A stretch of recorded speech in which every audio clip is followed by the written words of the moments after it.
আসসালামু আলাইকুম গাইস, কেমন আছেন? আশা করি ভালো আছেন। আমিও আল্লাহর রহমতে ভালো আছি। তো গাইস, চলে আসলাম আবার আজকে একটা ভিডিওর সাথে। আপনারা আমার ভিডিও দেখেন, সাবস্ক্রাইব করেন, এই জন্য আপনাদেরকে ধন্যবাদ। কারণ এত কষ্ট করে ভিডিও বানাই, যদি আপনারা লাইক সাবস্ক্রাইব না করেন তাহলে মনটা ভালো লাগে না। দেখলে সাবস্ক্রাইব করলে, লাইক কমেন্টস করলে ভালো লাগে। যাই হোক, আজকে আবার নতুন একটা ভিডিওর সাথে হাজির হলাম। আজকে থাই ভিসার ব্যাপারে কিছু আলাপ আলোচনা করব, যে নতুন একটা আপডেট আসছে। আমি চাই যে কোনো আপডেট, যে কোনো দেশের আপডেট, ভিসার ব্যাপারে যে কোনো ব্যাপারে আপডেট আসলে আমি চাই যে আপনাদের মাঝে ওটা শেয়ার করি। তাইলে আজকে যে থাইল্যান্ড ভিসার ব্যাপারে যে আপডেটটা আসছে, এটা আপনাদের মাঝে শেয়ার করি। তাহলে চলুন শুরু করা যাক। থাই যে ভিসা আছে, থাই ভিসার ফি বাড়ছে 1 সেপ্টেম্বর থেকে কার্যকর। থাইর ভিসা বাড়ছে, এই জন্য এরা নতুন বিজ্ঞাপন জারি করছে। এটা আপনাদের মাঝে আমিও একটু শেয়ার করলাম। বাংলাদেশিদের জন্য থাইল্যান্ড ভ্রমণে ভিসা ফি বাড়ানোর সিদ্ধান্ত হয়েছে। আগামী 1 সেপ্টেম্বর থেকে নতুন ফি কার্যকর হবে।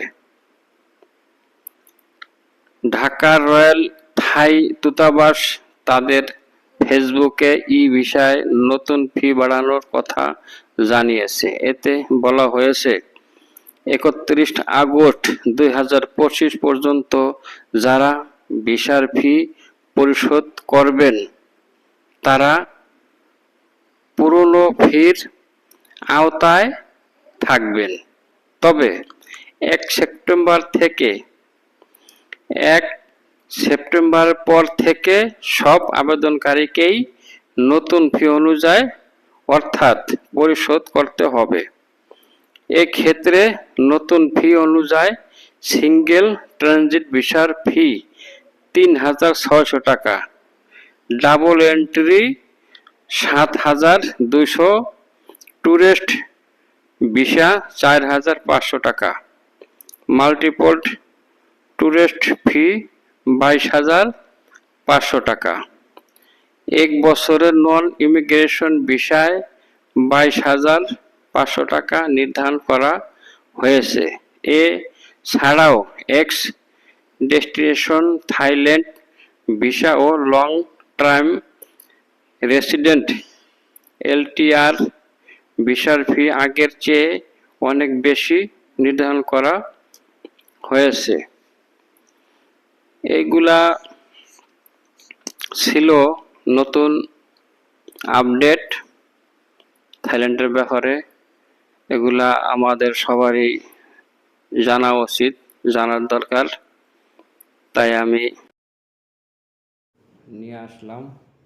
সাথে সাথে যারা থাইল্যান্ড ভ্রমণ না করছেন তাদের জন্য রইল থাইল্যান্ডের যে ব্যাংকক আছে সেটা সিটির দেখার সুযোগ। আপনারা সিটিটাও দেখেন, সাথে সাথে খবরটাও শুনুন। পাসপোর্ট ইস্যুতে অন্য লিগ্যালাইজেশন ফি নতুনভাবে নির্ধারণ করা হয়েছে 2,000 থেকে 6,800 টাকা।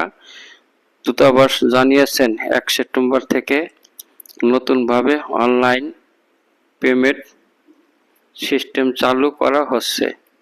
আবেদনকারীরা কমার্শিয়াল ব্যাংক অফ সিলেট ও ইস্টার্ন ব্যাংক লিমিটেডের মাধ্যমে অনলাইনে ভিসা ফি পরিশোধ করতে পারবেন। ফি অবশ্যই নির্ধারিত পরিমাণে এবং একবারে পরিশোধ করতে হবে। ভুল বা আংশিক পেমেন্ট গ্রহণযোগ্য নয় এবং কোনো অর্থ ফেরত দেওয়া হবে না। মানে এটা তো ঠিক আছে, ভিসা ফি একবার জমা করলে, জমা হয়ে গেলে সেটা আর ফেরত দেয় না, কোনো এম্বাসি দেয় না, সেটা তো ঠিক আছে থাইল্যান্ডের ব্যাপারেও। আর থাইল্যান্ড শহরটা খুবই, থাইল্যান্ডের যে রাজধানী আছে ব্যাংকক, খুবই সুন্দর। যারা যান নাই তারা অবশ্যই যাবেন, যেহেতু এখন ই ভিসার সিস্টেম চালু করছে, ভিসা নিতে তেমন একটা হ্যাসেল লাগে না। তাই আর বিশেষ করে যারা ইউরোপ আমেরিকা যাবেন তারা তো সিঙ্গাপুর, মালয়েশিয়া, থাইল্যান্ড ভ্রমণ করবেন বা করতে অবশ্যই হয়। মালয়েশিয়ার ভিসার ব্যাপারে তারপরও কিছু ঝামেলা আছে, থাইল্যান্ড তারপর সহজ আছে ভিসা ক্ষেত্রে। আপনারা থাইল্যান্ড ঘুরে আসতে পারেন,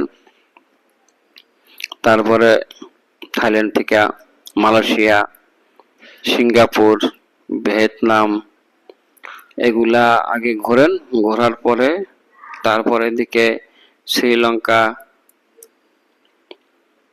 তারপরে আছে আপনার আরো এদিকে দুবাই, উজবেকিস্তান, কাজাকিস্তান, এগুলা কিছু কিছু দেশ ঘুরতে হবে।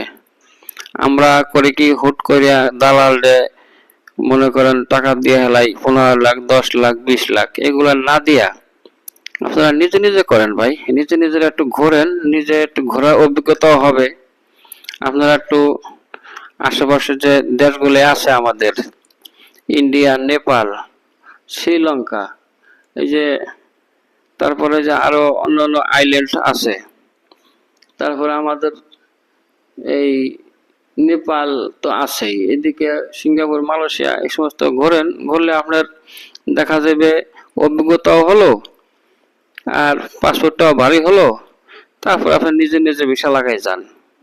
কি লিগে শুধু শুধু দালালকে টাকা দিয়া দালালের পিছে পিছে ঘোরেন? দালালরা তো ঠিক মতন কাজ করে না, দালালরা আর তারা ঠিক মতন কাজ করতেও পারবে না, কারণ এগুলো তো আমরা জানি। আপনি যার কাছে পাসপোর্টটা দিবেন, উনি আবার দেয় আরেকজনের কাছে, উনি আবার দেয় আরেকজনের কাছে, হ্যাঁ, সে দেয় আবার আরেকজনের কাছে, মানে এভাবে চেন হয়ে আসে। এই জন্য কথাবার্তা ঠিক থাকে না, কোনো দালালি কথা ঠিক রাখতে পারে না।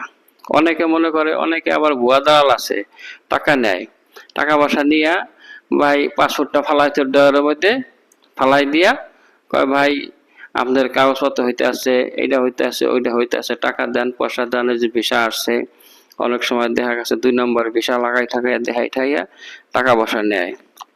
তো এর মধ্যে আপনারা কেন যাবেন? আপনারা নিজেরা করেন। বর্তমানে অনলাইনে তো সবকিছু দেখা যায়, সবকিছুই আপনারা অনলাইনে ঘাটাঘাটি করেন, ঘাটাঘাটি কইরা তারপরে আপনারা নিজেরা ভিসা করেন, নিজেরা টিকিট কাটেন, নিজেরাই যান। কি লিগে দালালরা আপনার যদি কাগজপত্র না থাকে, দালালে কি করবে? দালালে আপনি 2 নম্বর ডকুমেন্টস বানাইবে, বানাই ঠানাই আপনার চান্স লইবে, হারা 2 নম্বর কাগজ বানিয়ে চান্স লয়, আপনারা পাঠাই দেয়। ভিসা লাগলে তো লাগলোই, না লাগলে নাই, না লাগলে ভাই আপনার তো ভাগ্য খারাপ, আপনারটা হলো না, দেন অমুকেরটা হয়ে গেছে। আর যদি হয়ে যায় তো এক চান্স হয়ে গেল, হ্যাঁ লাকি চান্স, হ্যাঁ চান্সে মেরে দিল। এইগুলা কারণ দালালরে হেরা কিভাবে লাগাইবে ভাই? আপনার নিজে তো এটা বোঝা উচিত যে আমার ডকুমেন্টস নাই, কিছু নাই, দালালটা কি হেরাটা অফিসে বহে, বইয়া হেরা তো অনলাইনে ঘাটাঘাটি করে, এমনি সামনে অনলাইনে কাগজপত্র বানিয়ে ঠানিয়া হ্যাঁ কিছু নলেজ থাকে, জানা শোনা কিভাবে কোনটা ভিসা লাগায়, এইগুলাই জানে ঠানিয়া ওইগুলা মনে করেন সারে, এই তো করে। তাদের কি কোনো আছে, ভিসা বানানোর ফ্যাক্টরি আছে যে হেরা ভিসা লাগাই দিবে? আপনারা এগুলো করবেন না, নিজে নিজে করেন, সবকিছু নিজে করেন। যে না বুঝলে আপনারা ভিডিও দেখেন, ইউটিউবে প্রচুর ভিডিও আছে, যে কোনো দেশের ভিডিও আছে, সেই ভিডিও দেখেন, ভিডিও দেখে অভিজ্ঞতা হাসিল করেন, তারপরে আপনারা নিজে নিজে চেষ্টা করেন। আপনার পকেটের টাকা আরেকজনকে দিবেন কে, দিয়ে আপনারা পিছিয়ে পিছিয়ে ঘুরবেন কি লিয়া? কি দরকারটা আছে? একটু নিজে করেন, নিজে দেখেন, নিজে ঘোরেন, অভিজ্ঞতা বাড়বে। তো এগুলো নিজেরা করেন ভাই, খালি খালি দালালটা টাকা দিয়ে টাকা নষ্ট করেন না, কষ্টের টাকা। আর ঘোরাঘুরি করেন না পিছে। তো যাই হোক, অনেক কথাই হলো। ভালো থাকবেন সবাই, আর আমার ভিডিওটা সাবস্ক্রাইব করবেন। কোনো খোদা হাফেজ। পরামর্শ জানা থাকলে কমেন্টস করবেন।